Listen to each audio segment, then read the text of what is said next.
महाराष्ट्र शासनाने गुटखा विक्री करण्यास मनाई केली असताना गुटख्याची मोठ्या प्रमाणात राजरोषपणे खुलेआम तस्करी करून पान मसाला विक्रीच्या नावाखाली लहान मोठे व्यापारी गुटखा विक्री करीत आहेत। राज्यात बंदी असलेल्या अवैध गुटखा मूर्तिजापूर शहरात खुलेआम विक्री होत असल्याचा गोपनीय माहितीवरून मूर्तिजापूर शहर पोलीस स्टेशनचे परिवेशाधीन पोलीस उपअधीक्षक अमोल ठाकूर यांनी 23 सप्टेंबरच्या रात्री 10 वाजता स्टेशन परिसरात मंगळवार बाजारात असलेल्या ओम जनरल व पान मसाला दुकानावर सहकाऱ्यांसह छापा मारला असता या ठिकाणी अवैध गुटख्याचा साठा आढळून आला। सर्व प्रकारचा गुटखा हस्तगत करून व्यवसाय करणारा अवैध गुटखा विक्रेत्यांच्या विरोधात कारवाई करण्यात आली। मूर्तिजापूर शहरातील स्टेशनवर मंगळवार बाजार परिसरात असलेल्या ओम जनरल आणि पान मसाला दुकानात महाराष्ट्र शासनाकडून प्रतिबंधित असलेल्या अवैध गुटख्याचा साठा मिळाला असून मोठ्या प्रमाणात राजरोषपणे कुठलीही भीती न बाळगता गुटखा विक्री तसेच तालुक्यातील लहान मोठ्या गावखेड्यात होत असल्याचे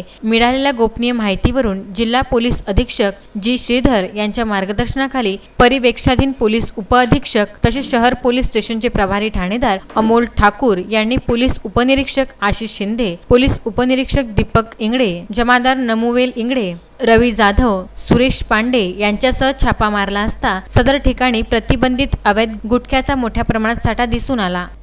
या प्रकरणी मूर्तिजापूर शहर पोलीस स्टेशनला गजानन अग्रवाल याच्या विरोधात भादवी 188, 272, 273 कलमान्वये सहकलम 26, 24, 59 अन्न सुरक्षा व मान अधिनियम नुसार गुन्हा दाखल करण्यात आला आहे। परिवेक्षाधीन पोलीस उपअधीक्षक अमोल ठाकूर यांनी केलेल्या धाडसी कारवाईमुळे अवैध गुटखा तस्करी करणाऱ्यांसह विक्री करणाऱ्यांचे धाबे दणाणले असून दहशत निर्माण झाली आहे।